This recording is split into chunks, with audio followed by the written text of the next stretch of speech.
Hello, my name is Eddie Tofpik. I'm Head of Technical Analysis and Senior Markets Analyst at ADM Investor Services International Limited.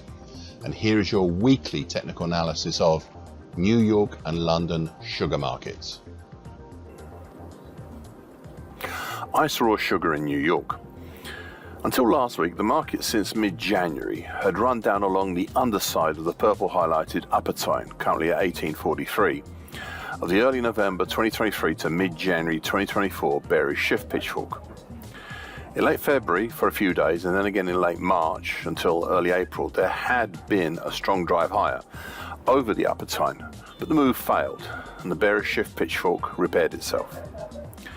The earlier attempts higher had defined some overhead resistances nevertheless, notably the congestion between 2390 to 2408 and the combination of the congestion in the 2235 area and the then declining short medium moving average currently at 1984, plus the influence of the declining medium moving average currently at 2120. 9 weeks ago, prices started pushing down through the familiar stratified congestion zones between 2140 to 2148, 21 even to 2107, 2069 to 2076, 2047 and 2003. The general zone between 21 even down to 2010 also features a congestion area from back between January to February 2017. 4 weeks ago, the market pushed down through the bright red highlighted April 2020 to date uptrend currently at 1954. And then the bright green August 2022 to date uptrend, currently 1891. But then it got stuck at the significant 21st century 50% absolute Fibonacci line at 1809. Enough that last week prices turned and drove higher over the breached bright green uptrend and towards the breached bright red uptrend. Now, what I find interesting since roughly mid-April until last week was how the market had been corralled in between the overhead purple upper tine and the dark blue highlighted lower bear channel line. And that lower bear channel line is currently at 1748. The corralling has been enough of a move that since mid-April, these two lines have created a descending wedge pattern, countering the earlier idea of a possible bearish halfway hesitation. The primary target X for such a move is up at about 2023, with a harder to reach secondary target X1 up at 2092 area. I have my doubts about the market getting as far as that primary X target right now. You see, we are still within the dark blue bear channel, and we need to break out of this pattern that had been in operation since late February. And even without breaking out of this pattern, we have a load of overhead congestion previously detailed on the way up there. Now, this break higher could be a blip upwards before turning back down, which you sometimes get in such moves around descending wedge patterns. But to verify that, we need to turn back lower within really this week. Otherwise, there is more to this move higher than initially meets the eye. I'd keep a close eye on that congestion between 1964 and 2004. The only other feature that I would draw your attention to is once again the monthly key reversal down in April. There is a lot riding on this one singular pattern. Ice Europe white sugar in London. The market from the middle to end of January had been wading through stratified levels of support and turning them into resistances above, such that prices had a changeover gap in mid-April between 613.40 down to 580.30. The market had during the rest of April and the start of May tried to move up and fill this gap, but the success was minimal and instead created a bear flag into the middle of May. This brings me to a point I raised 8 weeks ago, and I quote, "Over the last few weeks I've been voicing a question here that I have been posing to myself. It is this: is the action since early December last year, is it developing into a double bottom or some sort of wedge or triangle pattern? Last week it was still too early to tell, but I'm more confident now that the late December 2023 to date action is perhaps a possible descending triangle. And I have outlined the triangle on my daily chart in bright red, and that's currently 596.70 to 642.60. This is a pattern to watch just in case it morphs into something else," and that's the end of the quote. Back when I saw this pattern, I was unsure about it purely because I did not like the changeover gap that caused the market to drop below and out of the pattern in the first place.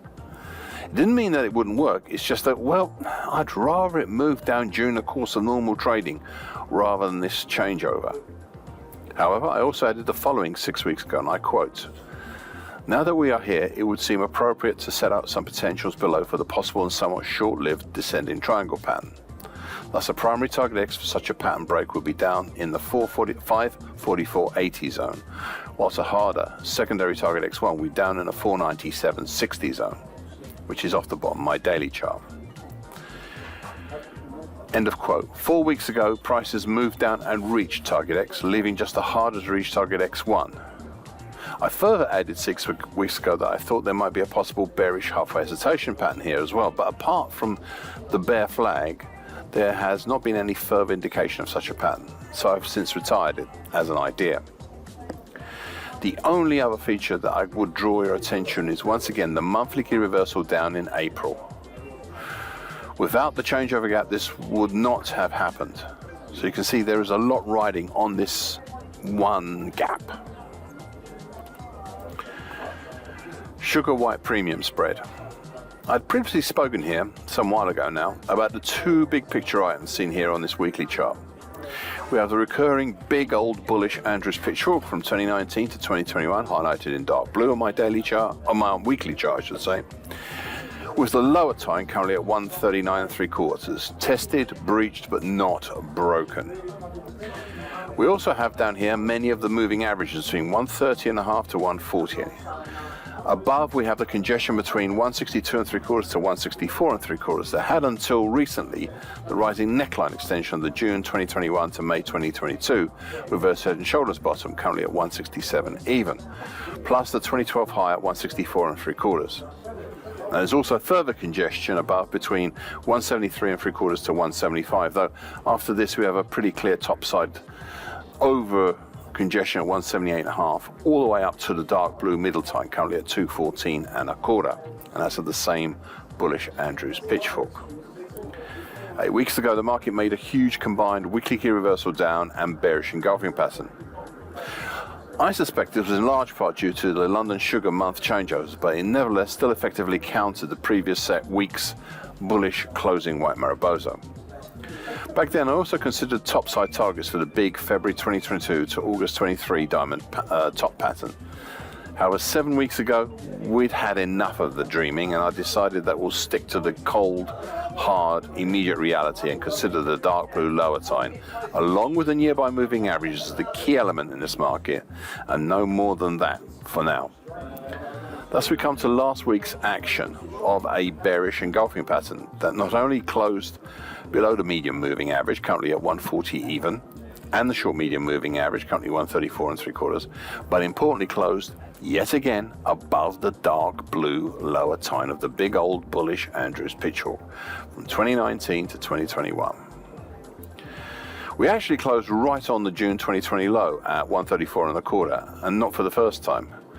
Prices did drop down to the 50% Fibonacci line of the August 2021 to September 23 move at 131 131 1/4, but stopped and did not approach the flatlining long moving average, currently at 130.5, and the 50% Fibonacci line of the July 2019 to September 22 move at 128 3/4.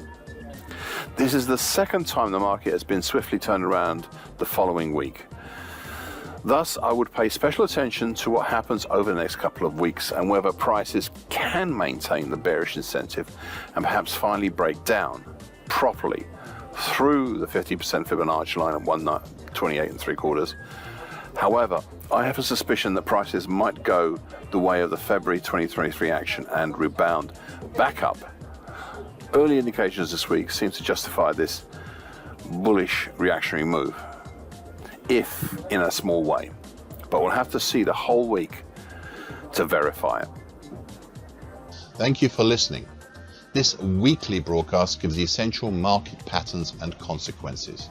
Please be aware of the risk disclaimer posted both at the front and at the back of this broadcast. Copyright is Tofpik and ADM Investor Services International Limited. And here comes the final important bit.